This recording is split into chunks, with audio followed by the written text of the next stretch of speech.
Je ne l'aime pas, mais je vais apprendre à l'aimer. Est-ce qu'il t'est déjà arrivé de te mettre en couple, d'accepter une relation par pur calcul plutôt que par amour véritable? Si c'est ton cas, cette vidéo est pour toi.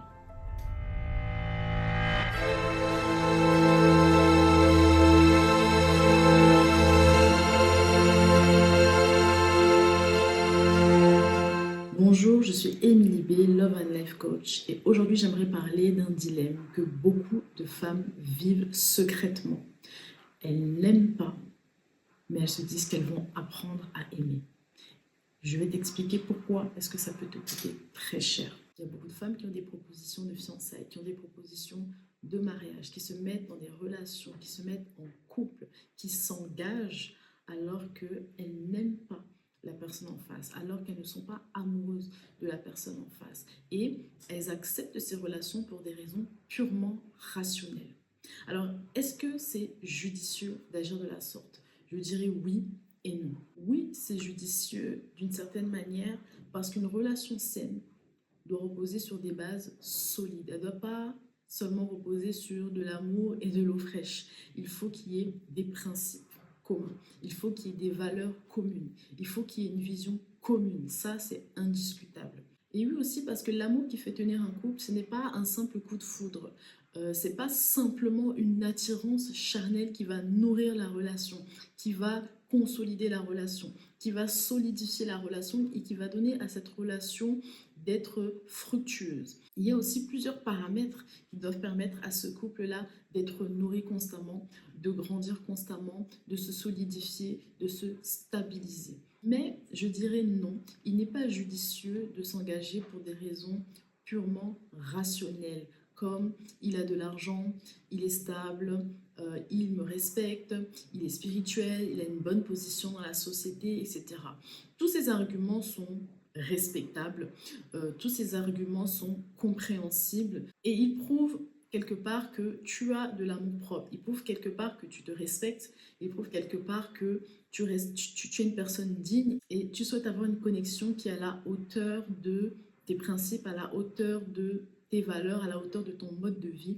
Mais cet amour propre, cette dignité ou je dirais cette ambition ne doit pas être la seule motivation du choix de ton partenaire. Parce que viendront les épreuves, viendront les moments où, sans amour véritable, tu n'auras pas la force de te battre pour l'autre. Tu n'auras pas la capacité d'agir avec bienveillance. Ton engagement risque alors de se limiter à des intérêts personnels, au lieu d'être centré sur l'amour véritable. Et laissez-moi vous lire un passage dans la Bible qui nous parle de l'amour et du véritable amour. Dans 1 Corinthiens 13, verset 4, il est écrit « L'amour est patient, il est plein de bonté.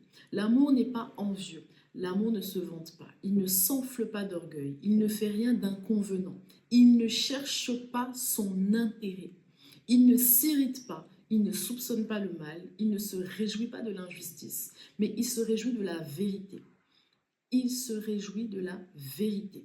Il pardonne tout, il croit tout, il espère tout, il supporte tout. » Ce passage ne nous demande pas d'être naïf. Ce passage ne nous demande pas de rester en compagnie d'une personne qui nous détruit. Mais ce passage veut nous parler de ce qu'est le véritable amour selon Dieu. Ce passage veut nous parler du véritable amour qui est désintéressé. Je pense que dans une relation, il doit y avoir des valeurs, des principes, une mission commune. C'est ce qui va faire la base, le socle et le fondement de cette relation amoureuse, de ce mariage.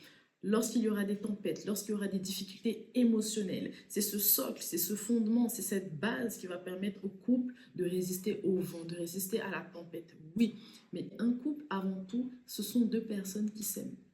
Et ce sont deux personnes qui n'ont pas un amour opportuniste. Pas je l'aime parce qu'il a ceci, je l'aime parce qu'il possède cela, je l'aime parce qu'il peut m'apporter ceci de manière matérielle ou financière, ou parce qu'il peut me faire passer dans telle ou telle sphère. Non, je l'aime d'abord premièrement pour ce qu'il est. Je l'aime premièrement pour ce qu'il incarne. Je l'aime pour ses valeurs, ses principes.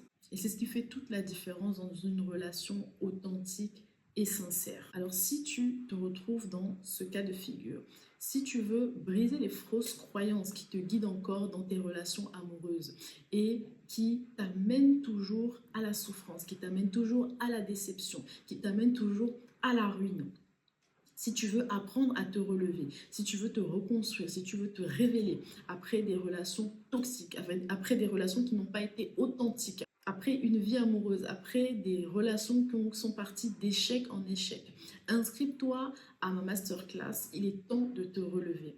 Le lien dans la barre de description. Choisis de te relever et de briser les schémas toxiques, les fausses croyances qui t'amènent d'échec et de déception en déception. C'est une masterclass qui s'étend sur à peu près 8 semaines où je t'expliquerai quelles sont les raisons pour lesquelles tu passes de relations destructrices en relations destructrices. Pourquoi tu passes d'échec en échec?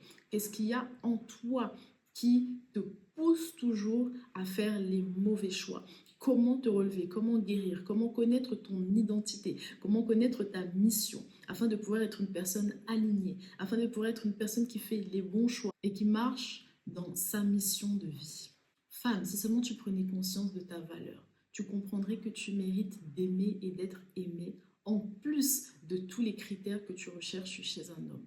Ne te désensibilise pas à cause de tes expériences passées parce que les hommes bons, les hommes dignes et les hommes authentiques existent encore. Si on a voulu te faire croire qu'il fallait faire un choix entre aimer pleinement et avoir une vie stable et être avec un homme de principe, c'est un mensonge. Tu peux avoir les deux. Tu mérites que ton cœur soit nourri. Tu mérites que ta vie soit stable. Tu mérites d'être avec une personne qui t'élève, une personne qui te fait grandir, une personne qui te fait croître, une personne avec qui tu fructifies, tu multiplies, une personne avec qui tu prospères dans tous les domaines de ta vie. Et crois-moi, c'est possible.